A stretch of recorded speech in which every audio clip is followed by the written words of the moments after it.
and we're bringing in 2 Koreans now. We acquired Avalon and Imagine. Unfortunately, we have to use subs for a little bit because of some delays in the visa process that were out of our hands, but I think looking towards maybe week 3, week 4, we'll have some practice under our belts and we'll be doing really well. In terms of in-game, I think Helios does most of the leading. He shot calls most of it, and he's like, do this, do that. Okay, keep going. Very easy game, we can win. Evil Geniuses take down Cloud9. He's going to be calling like most of this stuff. I have faith in him because he's helped me improve a lot over the second split, and I think a large part of that is because Helios has helped me recognize what my weaknesses are as a player. I'm definitely a lot more confident. Pobelter and me are still at our prime, like we can still even get better. I think that we'll catch a lot of people off guard. I think a lot of people are not giving us really that much respect. To me, I consider top 5 to be like a minimum. I don't think we'll be placing below that.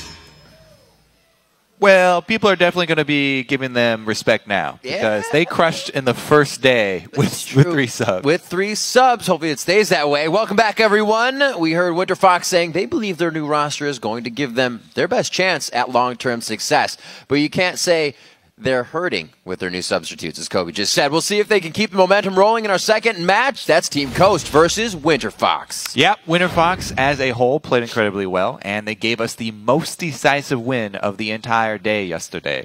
Pobelter in particular had a breakout game on Fizz. He benefited not only from shorter ace ganking mid, but also Glebe and Altec both bringing a lot of lane pressure as well. And you could say that Flares was playing like a man auditioning for the job in that top lane. Side note, I also did like his attitude. Not only were they winning, but Flares was laughing the entire time that they were winning. You can tell he's having a lot of fun out there.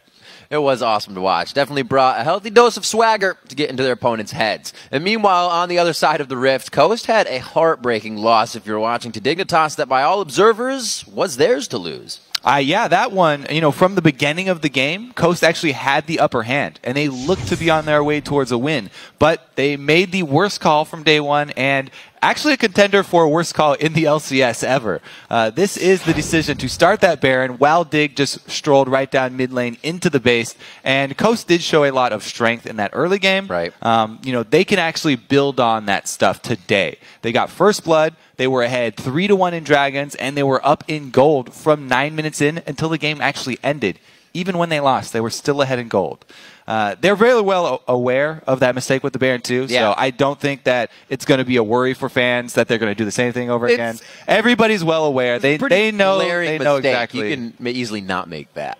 We'll see if they can pull it together right here as we get into the game with a quick roster rundown. On the blue side, it will be Coast. That's Chris in the top lane and Paler in the jungle. Jez is in mid, Mash stretching on AD carry, and a Sheep on support. And on the red side, it's Winter Fox. Up top is Flares. In the jungle, Shorter Ace, mid Pobelter, AD carry Altec, and support Glebe. So this might be kind of like where we can go for broke. We have nothing to lose for Winter Fox, but what about the teams that play against them?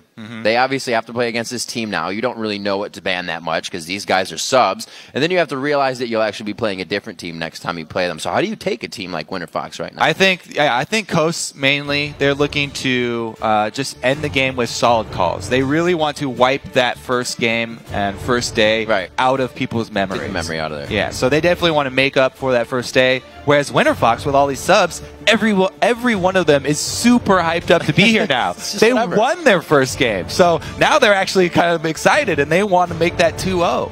Yeah, well, they definitely have the chance with the amount of power they have shown yesterday. Zed and Silver being banned out, the Rek'Sai and the Gnar as well. We'll not see that Gnar this game. It's just too powerful. It's been in too many recent games and really controls quite a bit, especially if you combine it with the Jarvan that we've been seeing. One more ban here now to the side of Winter Fox after Annie gets taken away.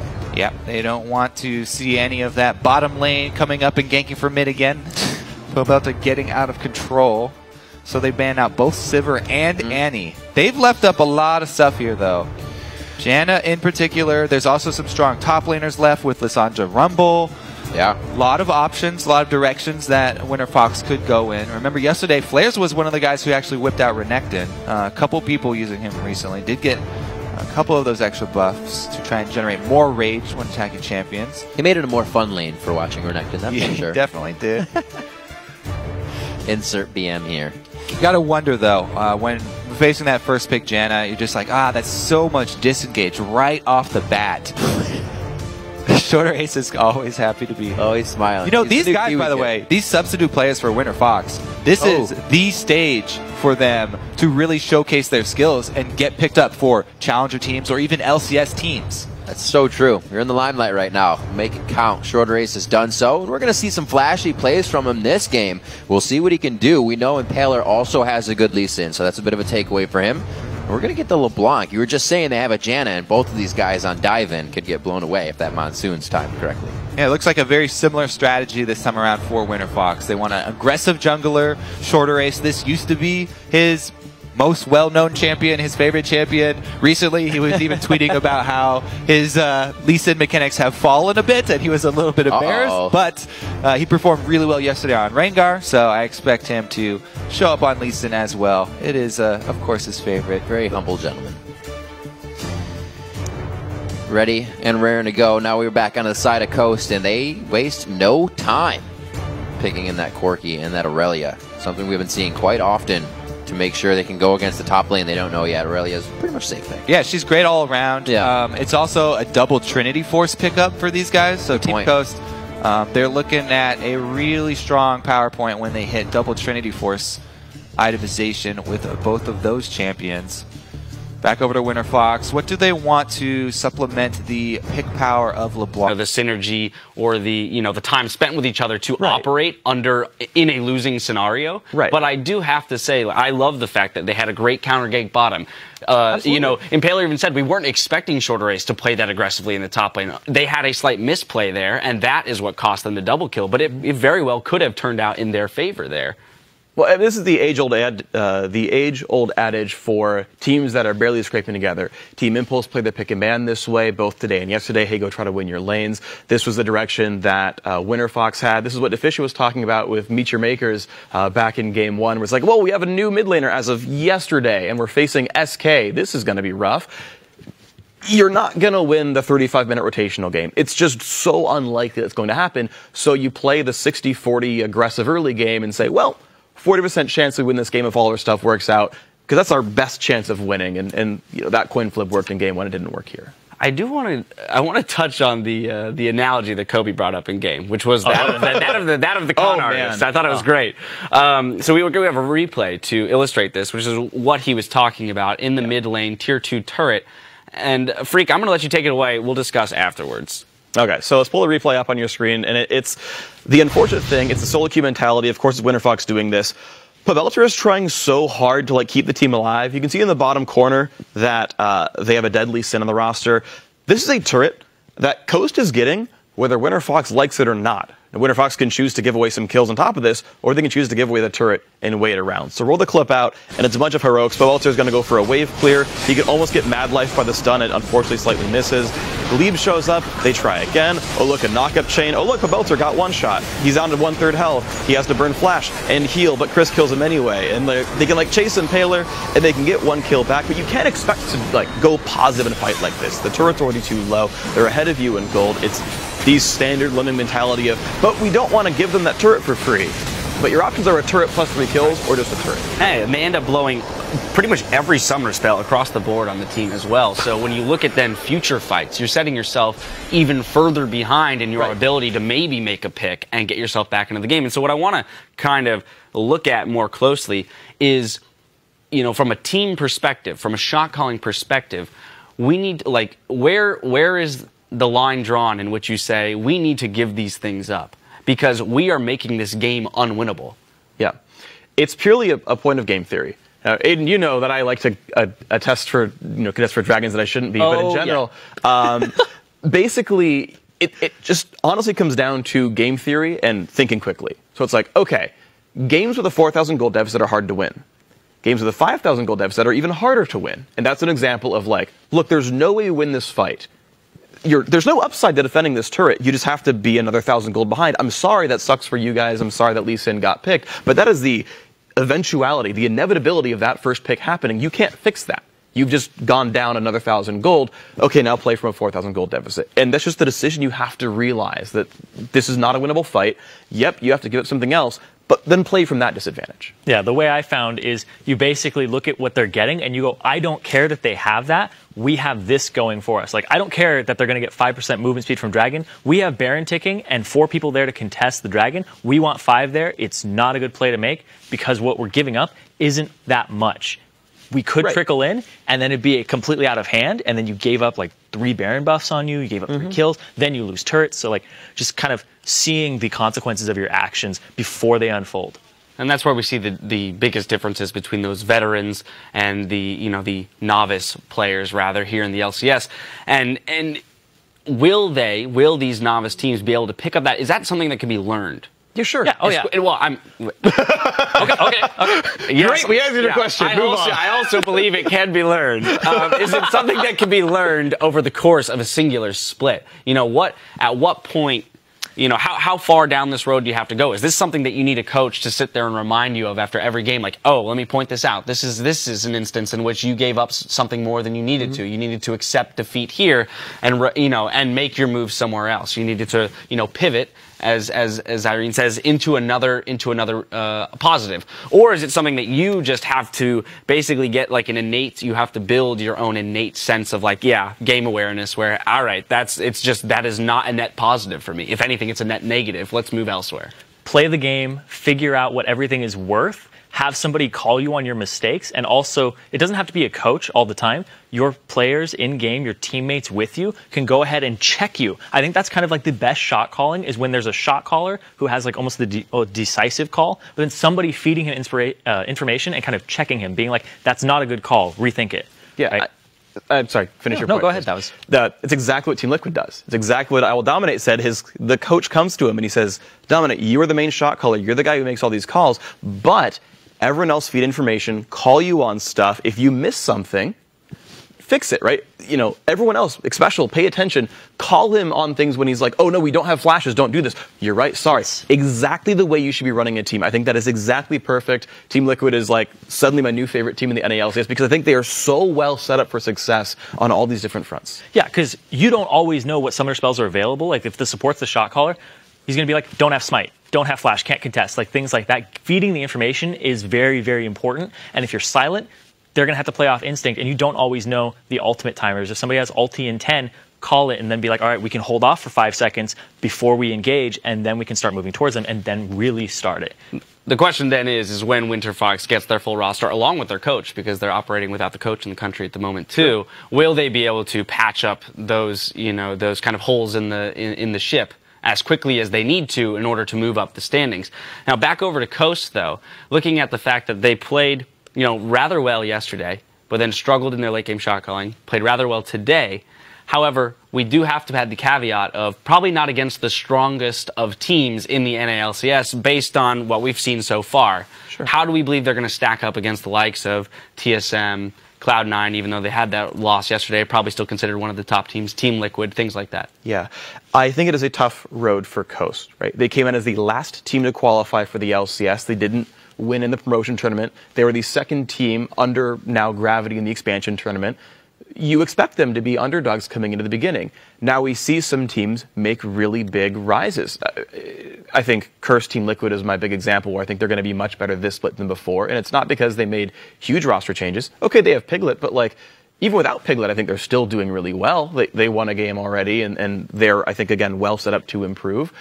If Coast can just figure out what improvement looks like, how you improve as a team, how to improve their players specifically, you hear people like Pobelter saying, yeah, once I started playing with Helios, he helped me fix all my mistakes and I became a better player. All this kind of growth can happen with the right teammates and the right staff. Yeah, definitely a step in the right direction for Team Coast. We are going to take a break while Team Liquid and Counterlogic Gaming take to the stage for our third match of the day. So keep it tuned right here.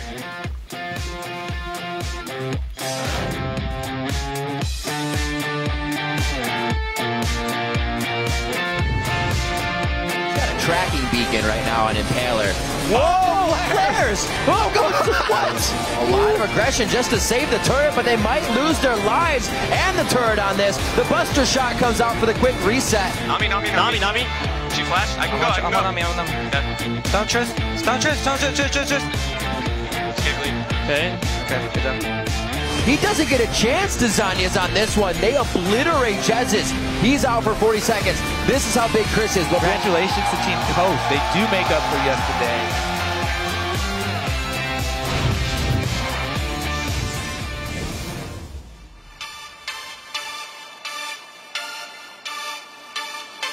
Pobelter plays a mean roaming LeBlanc. Not only does Pobelter try and control his lane opponent, but as soon as he gains that control, he starts roaming across the map, and he's going to gank, bottom lane. Probably look to secure control down there. You still have Ari up right now as well for Jesus to get thrown in. So, Nami Tristana has been a really popular duo, especially in LPL, in the Chinese leagues. And it's a really strong duo because Nami really does help Tristana get through that phase. Get through the power trough. And Tristana's still a beast in the late game. Nami also got a win with it there. Interesting. So a little bit more long-range poke. With the Corki locked in as your AD carry, if you get a mid laner like Xerath, your mid-game siege is ridiculous. So basically what they can do is siege up with Corki and Xerath poking the whole time, and if WinterFox go in for something, then they have Janna for disengage. So it looks like a pretty strong mid-game push here for Coast. They could knock down quite a few turrets if they line up. Plus locking in Jarvan does give them that early game pressure to try and get them to those Trinity Force combines. Yeah. So Tristana, this time around, when facing so much poke like that, we might even see her going for an early static Shiv. We've seen it a lot before. Sometimes people will get a BF sword or a pickaxe, depending on how much money they have, and then make the Shiv. We'll see what Outtake decides to go this time around. Renekton, once again, though, 4 flares. It is one of the old bruisers that could beat up on Aurelia and really punish her early. But, with the popularity of Teleport and with an early game like Jarvan, see if he can actually make it happen this time around. It's going to be kind of difficult for WinterFox to get in on Coast in any of these compositions. Yeah, that's the benefits of locking in first pick Janna. Well, they still decide to go with all the gap closures that they can to try to make this fight work. We will see Pobelter versus Jesus in the mid lane. Jesus misses any of those skills, and Pobelter will be all over him for the harass and punishment. So that could be pretty tough there. We may see Impaler trying to spend some time in that mid lane. We may indeed. And if yesterday is any indication, then all members of WinterFox will probably be spending some time in that mid lane. That would be true. One gank after the next. We see the coaches now being escorted off stage as they have given their final words to the teams. And some of those, as we talked to the coaches yesterday, have to do with, actually all throughout the game, what you should do in mid, what we're trying to do early and late. Sometimes they say, it's in your hands now. Yeah, and it's up to you. They get a look at the enemy team comp, give them a little bit of advice on how to play that opening. And remember to keep spamming your votes on Twitter by sending hashtag CSTWin or hashtag WFXWin. We'll update the poll throughout the game. And we are just about to get into that. Everybody's ready and raring to go for game number 2. Yeah, we're already into it here on day 2. A very fast sub-25-minute game coming in from Team Impulse over Dignitas to take a victory on game 1 of the day. Sorry for the spoilers, but thanks for watching. We're in game 2. All right, so Chris definitely starting out with some extra armor, as Renekton can easily beat up Aurelia early. That does mean that he will be lacking for mana early on, because Aurelia very used to starting her Crystalline Flask, but does need the extra armor. So he will have to be a bit more conservative with his spells early on. And Flares is going to try and push that, control that top lane. And if Shorter Ace goes up there as well, they can win the 2 versus 2. A lot of battles here for deep jungle vision in the level 1 though. Let's see if Impaler tries to go for any level 2 gank we saw from Rush on Jarvan last time. He might not have that ability since we're starting on a different side. We'll see what they decide to do. 2 perfect wards placed, and Impaler is going to be known to be on top side. Yeah, the big thing that they're really looking for is where the duo lane's going. Tristana snuck all the way into the bottom lane and placed this ward by the double golems. So whichever side Impaler starts out with, or whichever side the duo starts out with, they will be alerted, and they can actually know if they can come stop a Gromp start or if they can stop a Krugs start. Looks like there will be no Krugs start here for Coast, and WinterFox saw them walk past it so that they know they are safe to start this Gromp. It looks like they're actually going to lease for Shorter Ace. In a rare occurrence in competitive play, they are not going to take a camp themselves and helping out the jungler. This should mean that they expect something from Shorter Ace within the first 3.5 minutes. Lee Sin is very capable of going one camp into double buffs for a gank with a pull. Let us see, though. Taking quite a bit of hits. He's just a nice guy. They wanted to help him out, but no, he probably will be trying to go through something. After this, he's going to take a few hits. He's obviously trying to micro back and forth to dodge out on as many hits as he can, even if it be only a few. Yeah. One of the things that I was actually quite sad about in the recent patch notes for junglers is the reduction in soft leashes from 10 to 5. Now, not a kick it. I'm really well. Not a lot of people took advantage of it, but you can take advantage of that even on melee champions. It's not just for ranged champions.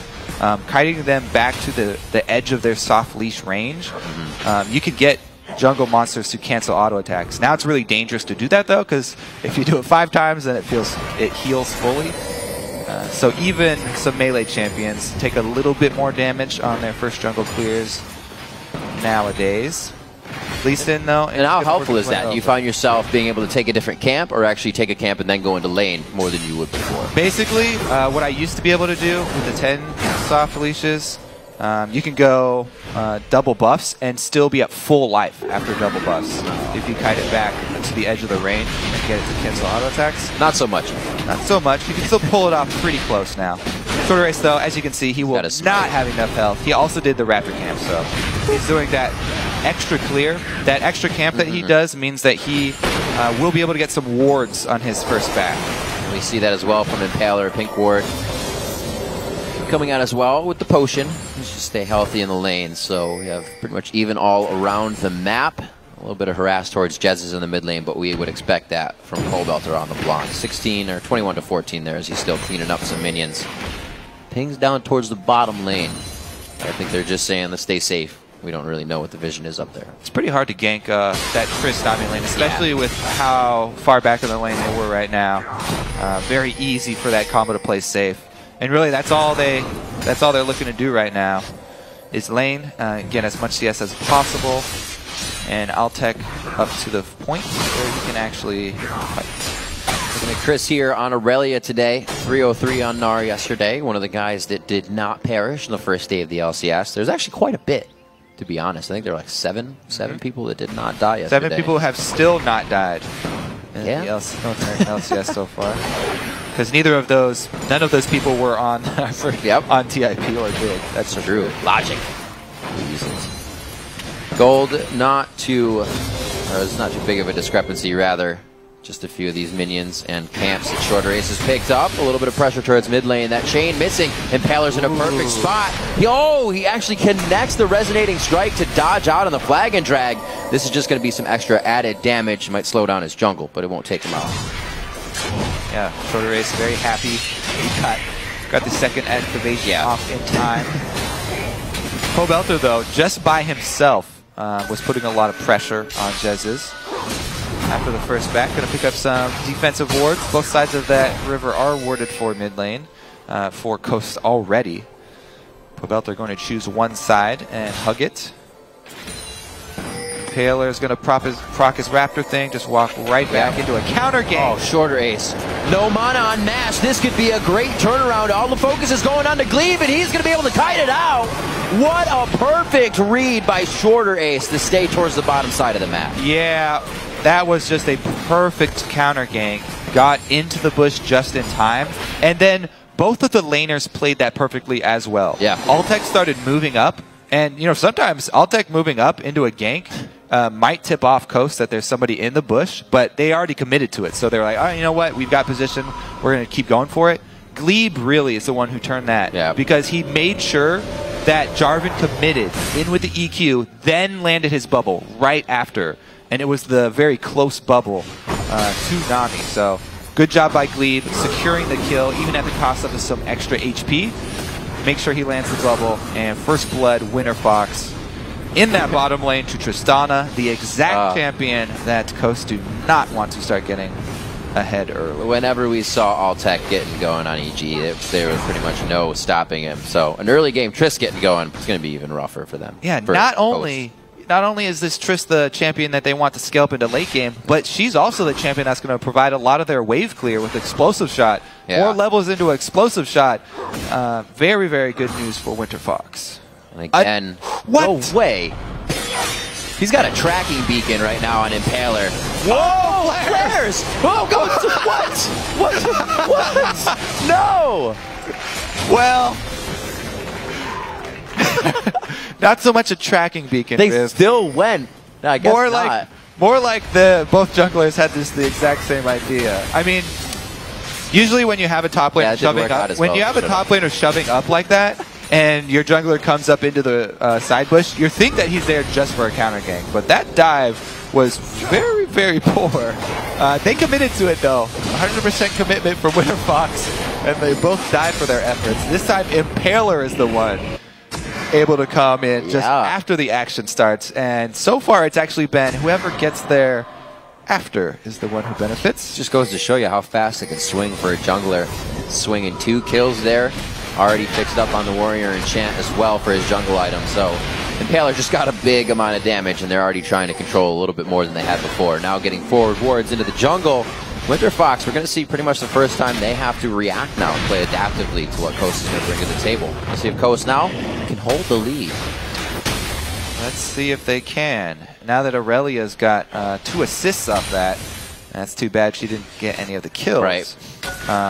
But they're definitely going to be much more wary of diving her. Aurelia is already, because of her kit, one of the best champions at defending against dives because of that stun and her ability to dash around a minion.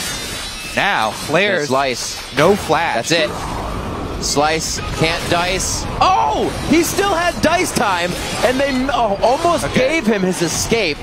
Nice play, though. They knew they had the damage in the gap close. Yeah, so one of the things you'll see from really experienced Renekton players is they use their slice when their lane opponent is right next to them. Right. So you're barely scratching the champion model. They don't actually have to be on the other side of you, but he does get the dice charge off of it and saves it for the Cataclysm gank. Meanwhile, his team tries to get the dragon in exchange for his life. Oh, right of the arcane! Right to the face of Shorter Ace. 4-1 now. 9.5 minutes. Dragon does go over to them, so he was able to do some work before he went down. Not only did they kill him, but during that entire time, Impaler, well aware that they were going for that dragon after his top lane gank, so easily moves down to the closest objective to him, the red buff. Ooh! Altec is just eating every shot. Level 6 he can Valkyrie forward safely right now. The only thing he has to worry about is a bubble. That's going to be a jumping out Altec. This is probably still going to got zeroed, but great play by Mash. This is the point where Corki really dominates. Hit that level 6, so much poke with his ultimate. But Altec, because of the early start, he did go for the BF sword first instead of just having to grab pickaxe. So he does have a decent amount of flat AD. BF sword probably going to go into Shiv right after. We'll see how long he sits on this Avarice Blade, how greedy he actually is. Raked in 4 extra gold. That's a lot, though. Almost to a potion. Now he's back to lane. He'll be able to clear this wave pretty easily with that BF sword. Now misses 1 on it, but not a problem. 77-87 in that lane. This is where he's going to close that gap, as now we have the other side backing Mash. Sheep doing a lot better this time in that bottom lane than they fared yesterday, so they're going to be able to provide the power in lane towards this mid game. Dragon just going down, so that won't be an objective for too long. They're actually really doing a lot to set Chris up for success too. Not only did they just go up there for another gank. Ooh. Chris knows that Shorter Ace is waiting there, and they're trying to bait him because they've got double wards. But yeah, not only did they spend time sending another gank up top, but they also had 2 pink wards in this side of the river, plus the extra greens that we just saw save his life. So a lot of attention being paid top lane for Coast right now. Looks like they really want to play off the back of this Aurelia, who's getting quite fed and we'll be able to get her Trinity Force fairly soon. Taylor back up here as well. Flair's playing this one quite smart, actually, making sure he's got his bar topped off so he can get some health back and actually do a little bit more damage. Yeah, doing a good job playing safer now. He knows he is the target. Oh, they are going to go. He throws on Dominus, but it's not going to be enough. Taking about 3 shots there. Chris able to get the upper hand with Impaler once again. And these guys are really bringing the ganks now to the top lane. Flair's just having trouble, so he can't provide any of that tank game later, any of that menacing Renekton. They're really cutting him down. Also, good showing from Pobelter here. Yeah, Flair's, having to try and go full tank this time around. Not able to go for the Tiamat path because he got so far behind with that ill-fated dive up top. Chris is going to be a monster, though. Costa really trying to play off of the Trinity Force spike. In the mid-game, she's amazing at snowballing once she gets that item. Can easily take out one of these squishier targets on Winter Fox. So it's going to be up to Winter Fox to try and control vision and get Pobelter to the point where he can pick somebody. Morellonomicon already completed, and he's already looking for the picks. Pulling some sneaky jukes into the back line. Oh, here. Did he? I think he noticed. He noticed they were moving. He saw the moving Krug. Yeah. Or actually, he's just... Wow, they almost played that right onto him. That's the second one. He mimicked Distortion. That's all he's got. He does have a flash. He's going to have to use it. He already got the Summoner heal from Altec. That's the Tsunami coming out. A nice bubble is going to stop up Chris. Oh, he dashes the flash. Tries to get the kill. Pobelter answers back with the Ethereal Chain. And Mashmi can't hit the big one on that. It's going to be disengaged. All right, so Winter Fox need to make a really quick call to have Flair shove because their top laner is down bottom. Use the teleport. They need to work around where Chris is. Chris is the biggest point of power for Coast right now. So wherever Chris is on the map, Winter Fox need to make a play elsewhere. So shove top lane as hard as you can. Try and get some damage on that turret. Make him lose out on some sort of minion advantage. Make him pay. Flair's is trying to do it, but as we said, he went full tank, so can't take it very quickly. Definitely doing his best, though. That's the thing in League. You don't always want to try and defend where your opponent is attacking, especially if they have the advantage on you. You need to move somewhere else on the map and just try and trade with them while you are weaker. As we just learned from the Dignitas game. True stories. Minute and 15 on to Dragon. You can see that Winter Fox is setting up the wards for this. Glebe will not be able to fully clear out the ward. Impaler's going to have his way with the vision. Pink on mid. Oh. Yeah. That's Shorter Ace not really being able to participate in Dragon too well now. Very nicely done by Jezus to catch that. Just waltzing across mid lane. You got to respect your position in the game, especially when there's a Xerath taking advantage of that little misplay. Yeah, Jez is doing all that he needs to, farming up in the mid lane. Chunking down the junglers is actually quite large for them. Sending Shorter Ace back to base when almost all his camps are up. Definitely going to take away some of the income here for Winter Fox and allow Chris the freedom to ward up for himself. So not only the rest of the team spend a lot of time top, but now they've bought him time to ensure that the red side jungle will be an early warning system for them. You saw that ward there as you're talking about. Both teams kind of the same idea. Coast wants to get the deep ones in. Winter Fox knows that Coast is at that aggressive point. Well, they will get him in. So the pink wards are actually very defensive right now from Winter Fox. Moving up, they're going to be able to get some good clears here. A lot of pink ward coverage over Dragon, so they spent a lot of money invested in this area. Hopefully they can get the Dragon for themselves. That'll be number 2.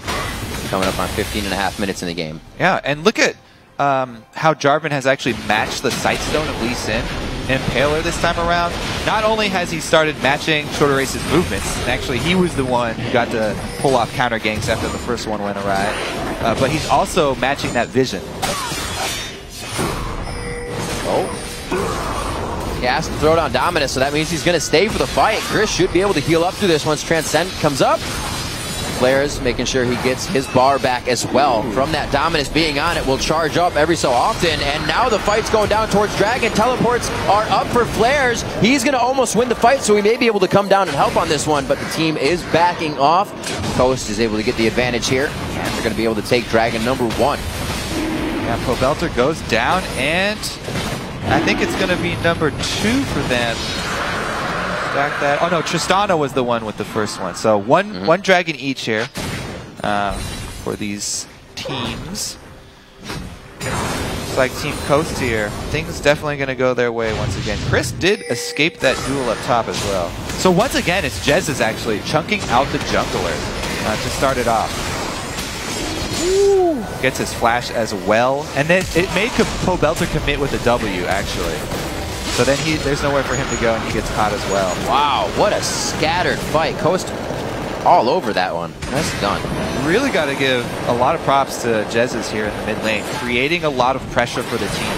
Now, he wasn't kind of the man on the wing we're not seeing, but you're seeing the effect he's putting on the game. Putting a lot of, making WinterFox use a lot of resources. Yeah. Not grabbing the killing blows at the beginning, but he did force the issue. So, Pobelter not getting as much help in mid as he did last game. They figured that one's just going to be Jez's playing it safe in the back of his lane, as he did. 145 to 150, but he's won at 0-1. So he's got some money to spend right now. And remember what we said in Champion Select here. The double Trinity Force timing for Coast is really strong. They can then group up and shove, use this poke that they have to beat down WinterFox. WinterFox with fairly squishy guys. They still have an opportunity to try and pick somebody off, though, because Coast have not grouped up yet. Not going for the poke quite yet. Double Trinity Force have been completed, though. That may be the signal. Right. That just came out for Chris, so they may start to initiate what they were looking for coming into this game. Start to ball up and figure out where they can get these poke hits onto WinterFox. They themselves still focusing down towards his bottom lane. It's like they want to keep Alltech protected, which is a good idea. You get that late game Triss going to be able to carry a little bit of a rotation from Pobelter, but it looks like he only went halfway down. Now he's going aggressive on Jez's in the mid lane. So a lot of action all around the map. Going to have to focus on his top lane right now for Chris. He's getting it pushed up, so we won't get help from him. Nami wave down in the bottom lane, but Shorter Ace is looking to take advantage of the tower bait. Not going to be surprised, though. Impaler joins the team for a easy cleanup of that bottom turret. Seeing Shorter Ace once again. Impaler has really, after the opening moments, he recovered really well, and he's just been all over this jungle. Definitely much ahead of Shorter Ace. Shorter Ace stayed true to trying to make plays, and I think Impaler came into this game knowing he would have to make a few of his own. Trying to get Sheep taken out. They're going to give this one over to Mashmi, most likely. Let's see what they can get finished out in the fights here. Jez is still pushing up in the mid lane. We'll have WinterFox going to back.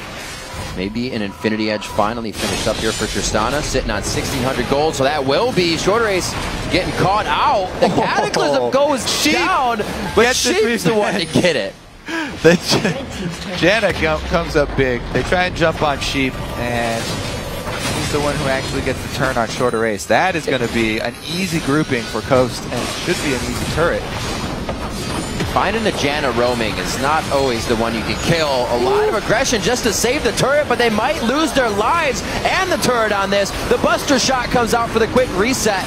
Alltech says King Me jumps back out on this one, and he will be able to start hitting some shots from the outside. Only a level 10 Tristana, however.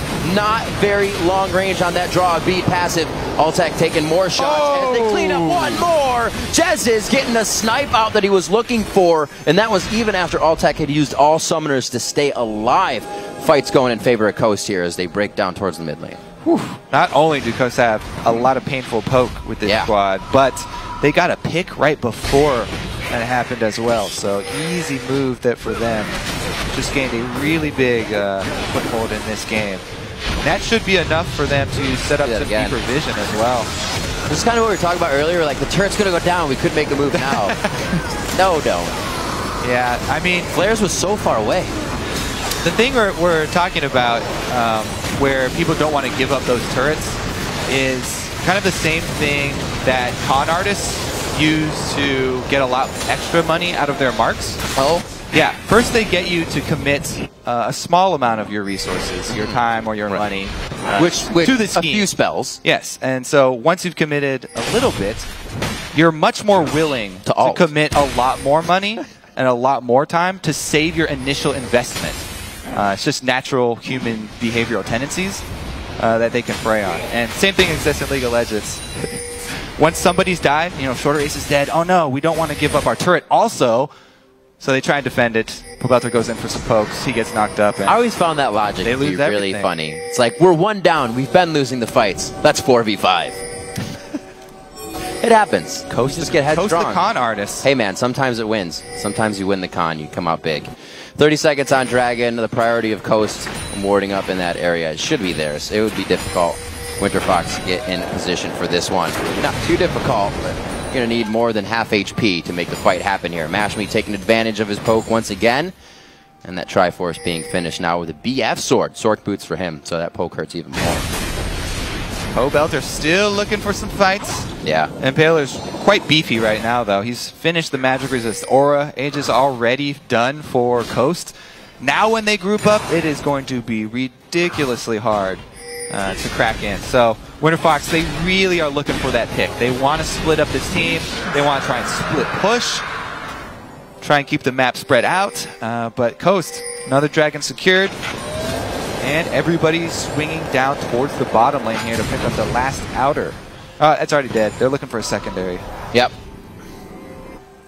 It's going to be quite easy for them to take. I don't think it's going to be just or it will be just Altec. I don't think he's going to be able to stop this by himself. The wave coming up. They have Jezz to poke anybody off as well. And you can see reacting now. A little too late. Everybody was already backing. Now they're trying to get here. The fact that they will go in is still a possibility. This is Winterfox we're talking about. It looks like they will just hold off. Let the turret go down. They will not contest. And now we actually have Chris up in the top lane by himself with flares walking down. So he can get back to stop this. But they could try to get a pincer fight they want here. Nope. It's going to be Shorter Ace going back. I don't know. They're communicating, but not on the same page right now. Uh-oh. Few lands. Trying to get a fight for themselves. Coast actually walked back into this one. I don't think it's exactly what they wanted. Now they have a nice kite back. It's now on their terms. A little messy there for a second. Mashme picks up the kill. Chris finally comes down from the top lane here. Remember, no teleports have been used. Flares is down, so he can't approach the fight again. And Altec is forced to rocket jump away. Nice little snipe there by Mash. Not finalized. Get killed though. Oh, gets himself out. He tries to back in the middle of the map. And he really is baiting the rest of Winterfox in for more kills. A double kill now for Chris. And Coast cleaned up the map. Pretty much playing a ring around the rosy with Winterfox. Well, they took down Impaler. They can take Solas and the jungler's life at least. Winterfox all shouting worth it at this point. 14-3. Really, really steep comeback for them. Probably not in the cards. As we said, this Coast team is much, much stronger at sieging up, so they have a very clear path to end this game. And it does take a lot more moves for them to actually execute that game plan. We do run into that point, though, especially on this new map, where it's a lot harder to crack into the base. You know, they've got base gates now, they've got stronger turrets. A lot harder to end the game really early. So we may see Coast playing a little bit safer, you know, just control the rest of the Dragons for a bit until they really feel secure about taking down inhibitor turrets. This fight, though, players, you can only dodge so many skill shots, and then there's a Corki right next to him, so they get picked up. Altec gets stunned right before the jump, but able to get out anyway as Glebe goes down instead. A lot of inventories are hurting right now on Winterfox. You see items on items here. Eternity Force and Infinity Edge versus the Infinity Edge and a Static Shiv. It's still good damage, but you're going to get that burst out of Corki right now, and Altec is still trying to build himself up. The early game didn't continue for him in a consistent way. He got that first kill, which was going to be fantastic, and then it kind of slowed down. Glebe also not able to make as many plays as he did on Annie, so we see that dynamic hurting Winterfox a little bit more. They don't have every champion being an all-in champion. They're kind of playing on the back foot. And they were style they like. Unable to feed extra money into Pobelter to get their #1 playmaker ahead. And now they are slowly crawling behind further and further to the team play from Coast. Led by Impaler, who's done a really strong job, by the way, I think, this game jungling. A lot of people expected him to come out as a pretty big jungler expansion tournament. He showed really well. He was a big part getting them into the LCS. Things look grim, and Impaler was there. He is right now 2-3-10. Lock it on him as well. The Iron Solari all finished up. The Aegis on Glebe as he's trying to hit that mark as well. lasagnas for Jez's. So he's pretty much safe from the dive if they actually try to go on him. It's going to be harder for Winterfox now to get these assassinations that they want or anything. It does look like Coast do not have a game plan for ending, though. They're like, okay, we took all the turrets outside of the inhibitor line, and now they're all kind of split up, farming different spots. Here we go. Chris down to the bottom to use the teleport. They clear out the Baron, try and set up a Baron bait. They're in perfect position to pick. So all they have to do is wait now. They can play really calmly, pick somebody off, or just wait for Chris to gain some ground. Looks like they are going to give up on the pick, but it really didn't cost them anything because Chris is now in position, and if they go send more people towards Chris, then Coast can take the Baron. That's not good, Kobe. You see Flares down to half health, and Chris didn't even really take a bit. He was tickled by Flares' damage. So this is going to be tough. Flares now has to fend for himself while also saying, guys, I need help. We're going to lose an inhibitor versus that 4v4 fight. So not looking good for Winterfox. Chris is massive right now. He's got 6 more kills to his name. Right onto Glebe. That's going to be the disengage Tsunami already going out. So it means they can get into where they need the flash. Will he Zanya's? He doesn't get a chance to Zanya's on this one. They obliterate Jez's. He's out for 40 seconds. This is how big Chris is, but blown back over the wall. Alltech gets 1 more second to breathe on this one. Flair is trying to provide him with the Iron Lung, giving them body block. Alltech now to turn around, kite the fight. Mashme's doing damage, but it's a shorter ace, and the little tank that he has kept him alive for the time being. Coast still comes up after a very chaotic fight on top. All right. Now, do they actually have the confidence to go for this? Chris did take quite a few hits in that fight. Double pink wards, though. Looks like they do have the confidence. This could be a turnaround. They're fairly low. I don't know how much burst Winterfox can actually pull out, though. Flares is at full life. Dominus is halfway through its cooldown, so he's going in with just regular abilities. Alltech knows he's going to be too close and has to jump out. He gets the speed up from Glebe passive. Baron is going to be down to at least 600 HP. That's going to Impaler. Almost no chance for the 50-50 steal without another smite. And that means they are going to be making their way back to the base safely with Baron. Now it becomes even a greater push for Chris by himself in the side lanes. It's only getting harder here for Winterfox, day 2. I feel bad about saying this, but they gave Sheep as the sacrificial lamb to Baron in order to gain it. I get that, my friend. I feel really bad about it. All right, Dragon traded here over for Winterfox, though. At least they get a consolation prize. Let's see. What do we have? That's 16? I believe it is 16.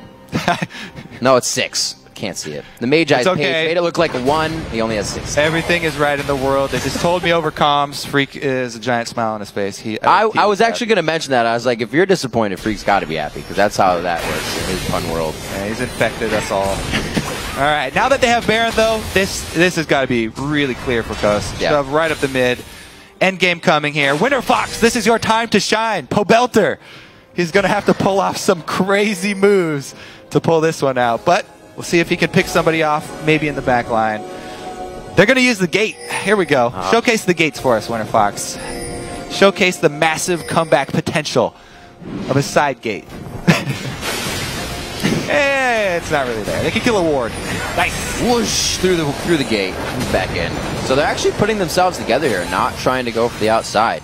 I don't think it's because they fear a full 5v5 fight, but I think they can just take one fight and win the game, maybe. Really? Yeah. Chris and the rest of Coast, all they have to do, even if they just kill a couple people, they could probably end the game off it. So Winterfox, they're really careful right now. They're going to have to try and use some sneaky tactics, try and hit them hard and then back out. When fighting against the Baron team nowadays, you try and poke them because they don't have the regeneration. Whoa! Okay. That was actually pretty sweet. Both of them flying in different directions. Here it is. 2 kills coming in for Alltech. Can he get the reset one more time? Pobelter's going to dodge out on the stun from Jez's. They got to be careful. They know that Chris could be flanking from the side here, but that shorter ace look promising. They're not out of the woods yet, but that was good. No, they are not. But they did just save their base. So this is one of the reasons why a lot of teams have been taking their time trying to crack into the inhibitor turret line. It's fairly dangerous to go up there. But man, that was actually poorly played by Team Coast. Chris, the super fed member of their team, the front line, the the guy right in the trenches, not there. So shorter ace, great job taking advantage of it. Not only do they pick off the support first, kill Janna is key, but then they take down the supportless AD carry. So who started it off? Look at this. He kicks her so hard. Pobelter goes in first. Pobelter goes in first for the juke, and Shorter Ace goes in right behind him. Yeah. What a beautiful combo between Pobelter and Shorter Ace. With the two-man tricks right there. And they take down the bottom lane, buy themselves some time. We haven't really seen like a Dive Buddies Bash Brothers composition. People aren't used to instantly targeting the one person that's flying in. So when you have two of them, it's chaos. And LeBlanc is not usually one of the quote-unquote Bash Brothers. I'll say one of my favorite things I ever did, completely off topic, was ARAM, Ori, LeBlanc, and you port the ball in, and then you just port out. Fantastic. Shockwave. Nothing you'll ever see in a pro game because one of those two combined, but it would be pretty damn sweet to see. We're up at 32.5 minutes on this one, 17-6. A bloodbath here for Coast in this game, and just about a 10,000 gold.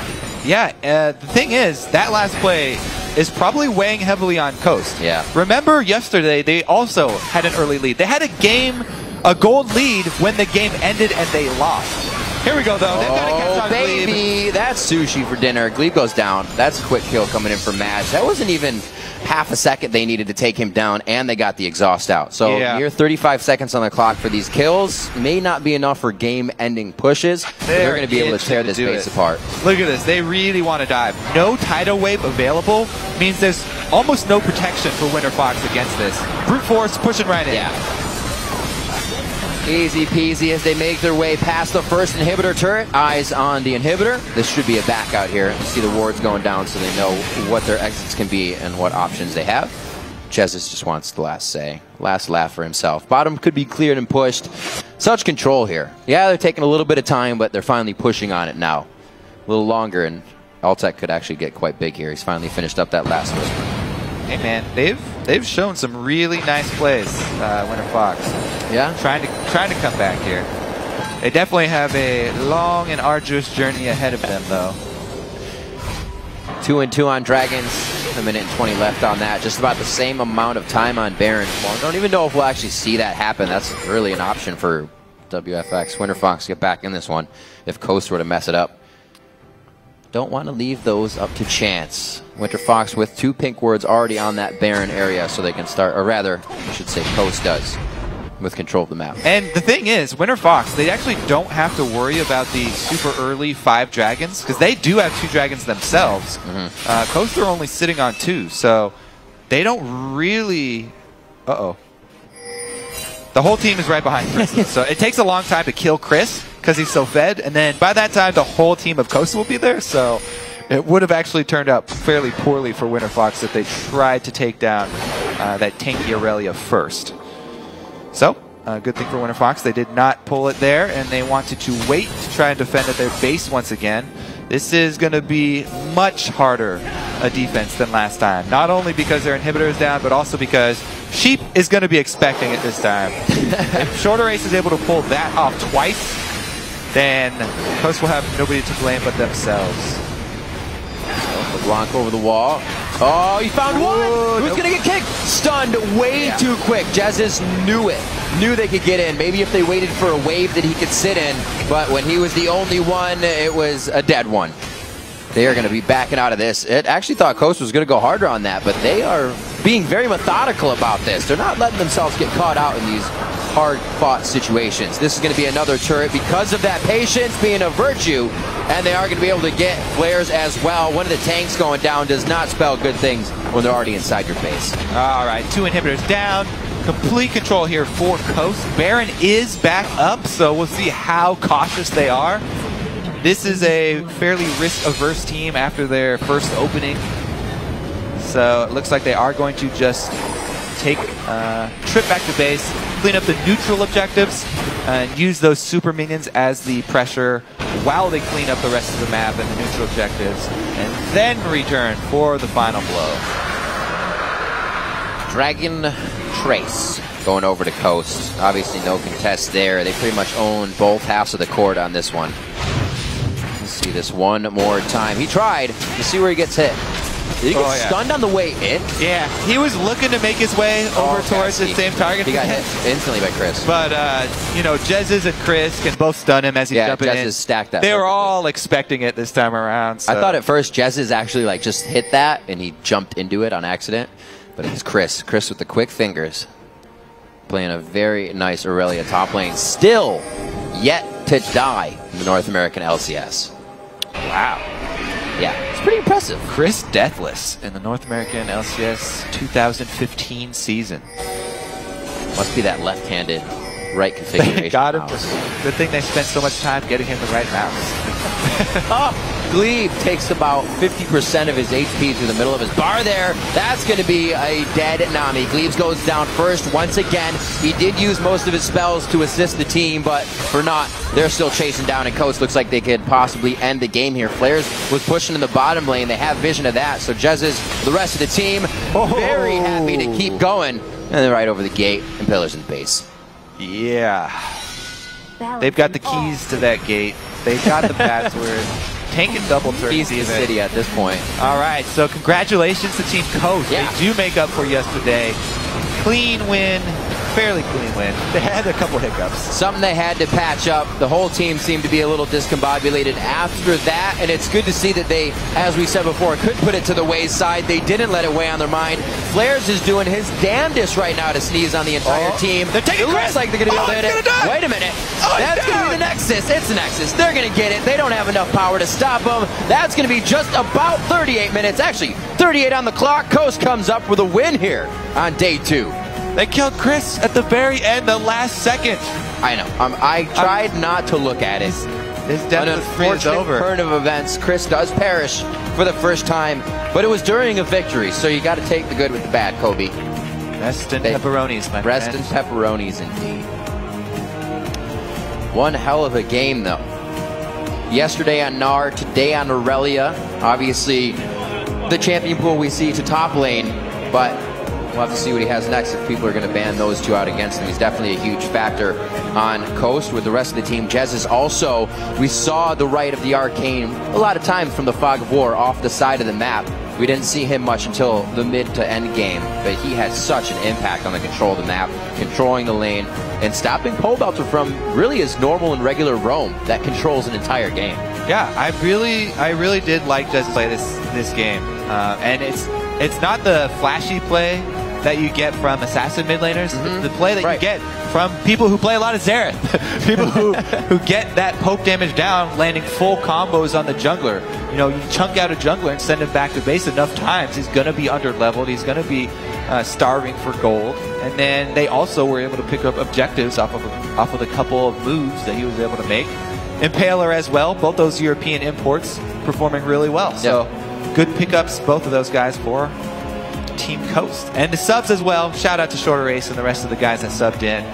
Very fun time they've had in the North American LCS. Great game yesterday. Played great. Great mentality. Smiles on and off of the stage.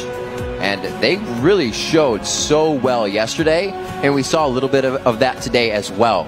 But then it's what comes down to it when you know they're not a full team is the reorganization, trying to react then to being behind. When they're ahead, things can go for anybody when you're ahead. It looks good for the whole team. But coming from behind, now with the subs, we see where there was kind of a misplay between that. But they won't have them next week. It'll be the full team. Yeah, they'll have a whole batch of new people. That'll be fun. They, Coast, I should say now, if you look at the score, it kind of tells a story that they played their comp so well, and they were ahead, 25-7. If you're not able to get kills when you have that LeBlanc, when you have a Tristana late game critting people, not even that many assassinations, Coast organized correctly, positioned correctly, and they just came out with a much better win than yesterday. Wasn't able to shake them. We're going to see right now, send it over to Jat for more on Coast win. Thanks, Riv. And I am here with Impaler, who was a victorious Jarvan 4 in that game. Although we're going to go back just a little bit to yesterday because you guys never had a chance to kind of talk about it. Even before this interview, you're lamenting about that game. How's it feeling on your mind now that you have a victory? We really should have won yesterday as well.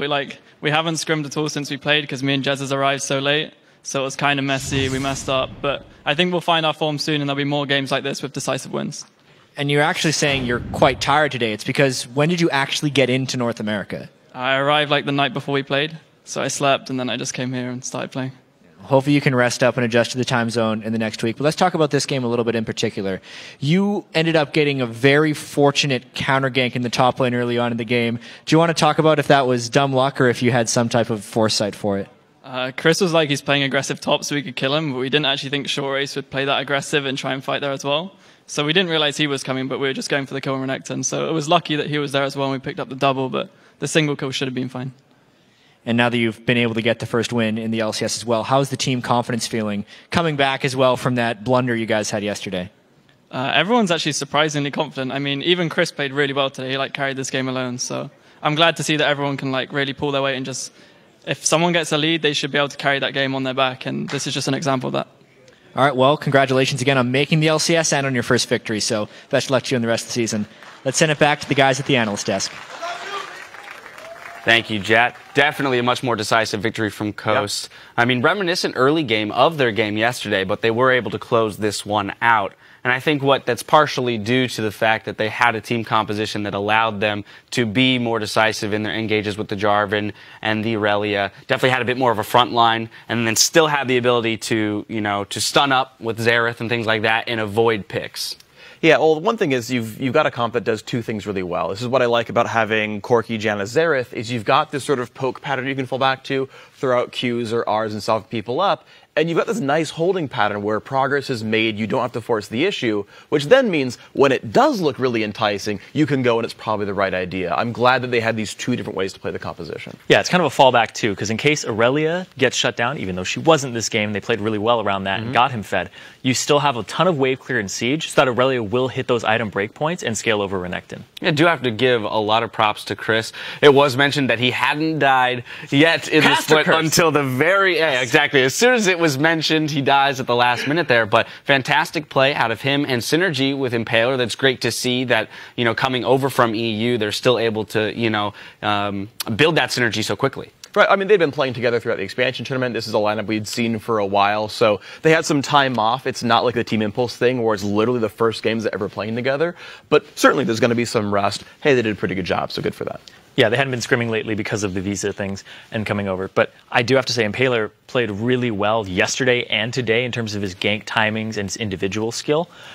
Shot calling, maybe yesterday he was really tired. Today, also kind of, you could see he was very sluggish to just kind of drag it out, being like, are in the lead, let's just sit here in the driver's seat, we can go 10 miles per hour, but we're still going to get there.